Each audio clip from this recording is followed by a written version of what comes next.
Bom dia, boa tarde, boa noite para vocês que têm assistido os nossos vídeos. O meu agradecimento, sincero. Temos feito esse trabalho já há mais de 6 meses, já estamos com quase 180 vídeos postados e temos feito esse trabalho sempre com muita alegria. É sempre muito agradável trazer aqui temas que nos façam refletir sobre a nossa vida. E hoje nós vamos falar sobre a força do pensamento. Vamos lá.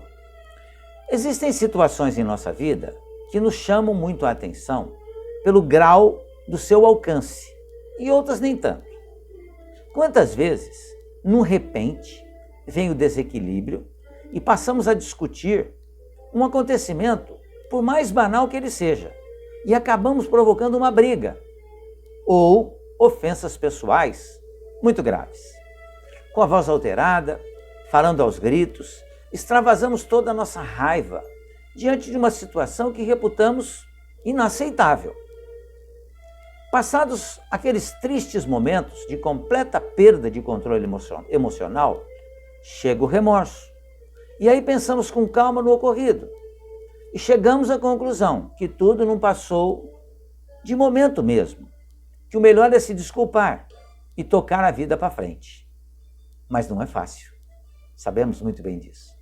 Somos ainda espíritos imperfeitos e uma das características da imperfeição é o orgulho.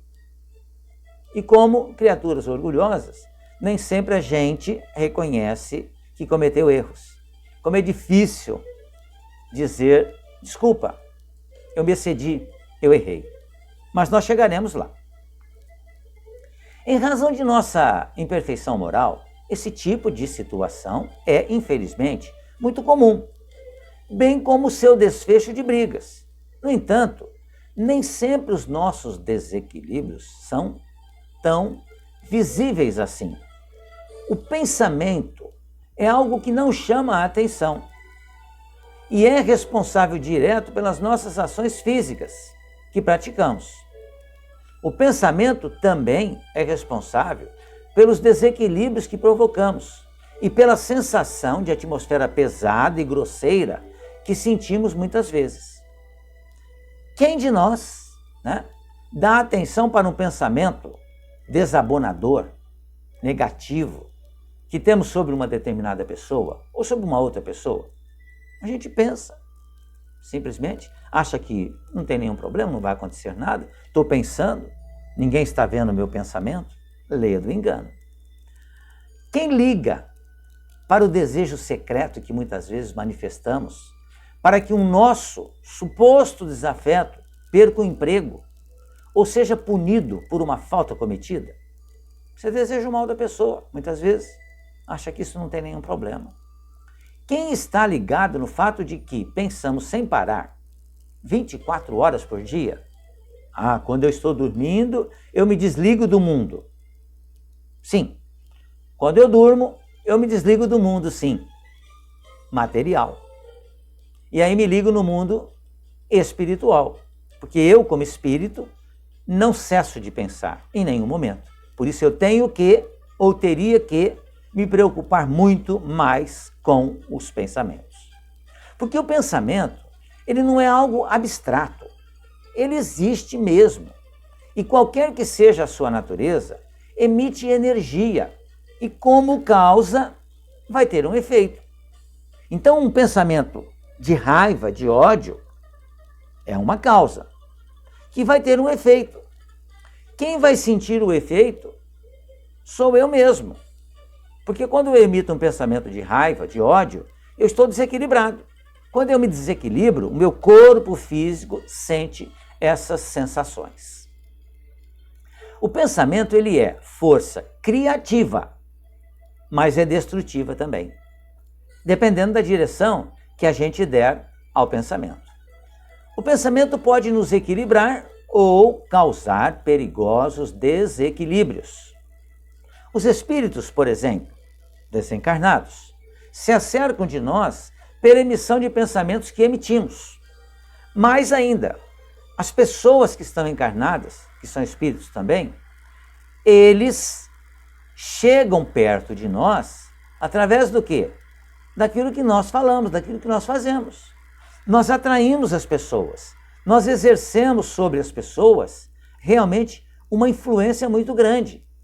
E que é necessário que eu entenda que essa influência, ela é de minha responsabilidade. Eu tenho que me preocupar com isso, sim, certamente. Mas nem sempre eu me preocupo, né? Se o pensamento for bom, com relação a trazer perto de nós espíritos, se o pensamento for bom, teremos boas companhias. Se o pensamento for ruim, a companhia também o será. Isso vale para encarnados e desencarnados. Porque se eu estou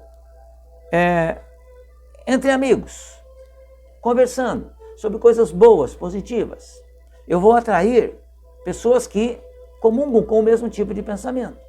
Se os pensamentos forem chulos, forem críticos, forem cheios de raiva, eu vou trazer para perto de mim pessoas que também pensam da mesma forma. É o que nós temos visto, por exemplo, nas redes sociais. O que ocorre? Você tem N amigos virtuais. A maioria você não conhece pessoalmente.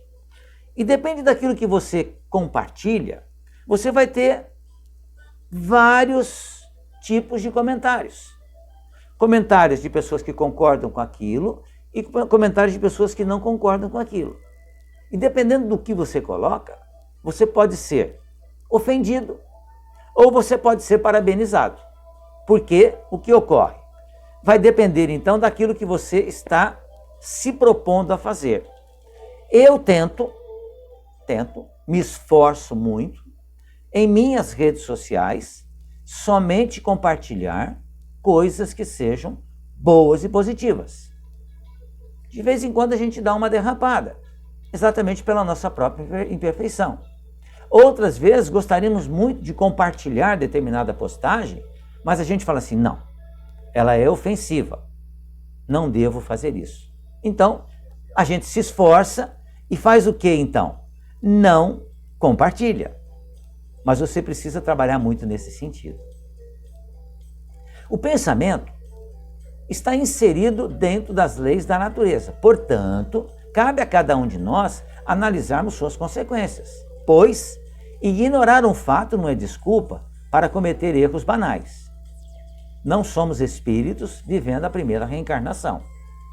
Na questão 459 de O Livro dos Espíritos, aprendemos que os espíritos influenciam os nossos pensamentos e atos, muito mais do que imaginamos.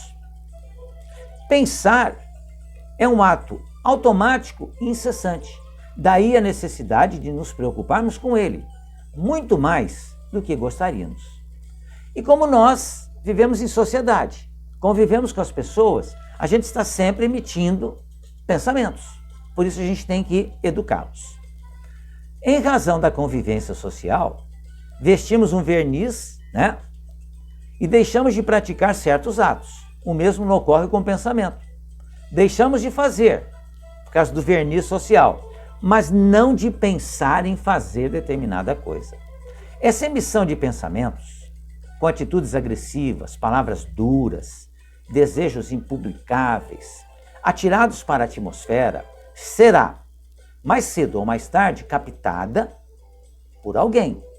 E esse alguém, em fazendo uso do nosso pensamento desequilibrado, terá em nós o seu autor, um corresponsável, que mais cedo ou mais tarde terá que arcar, então, com aquilo que fez. Pensar positivamente dá o mesmo trabalho que pensar negativamente. Ocorre que, em razão da nossa imperfeição, nos sentimos mais atraídos aos pensamentos chulos, carregados de egoísmo e de orgulho. Para vencer os nossos pensamentos cheios de inveja e maledicência, é preciso se esforçar. Isso se consegue melhorando nossas leituras, as conversas entre amigos e familiares, pensando com otimismo em relação ao futuro pessoal e coletivo. Depois de insucessos, confiar na providência divina. É mais fácil criticar os erros alheios do que procurar compreender as suas razões. É difícil encarar ou aceitar quando alguém aponta nossas falhas. E aí jogamos pensamentos negativos sobre aquele que quer nos abrir os olhos. O pensamento nos traz alegrias, mas também tristezas, dependendo do ponto de vista. Se Jesus, nosso divino amigo, não fosse quem é, poderia ter se melindrado conosco quando o entregamos para julgamento, quando nós o negamos, quando tripudiamos sobre suas feridas. Mas o seu pensamento, o pensamento de Jesus, foi de perdão, de paz, de compreensão. Sereno estava e sereno permaneceu, e ainda orou ao Pai e pediu por nós. Se ainda não temos essa capacidade de manter o pensamento equilibrado e vibrando no bem, pelo menos precisamos compreender que é assim que deve ser. Que todos nós possamos, então, amigos e amigas, pensar em modificar nosso tônus vibratório. Conseguiremos isso colocando como objetivo de vida o ensinamento de Jesus: amar a Deus sobre todas as coisas e ao próximo como a nós mesmos. Pensemos nisso. Fiquem bem, fiquem em paz.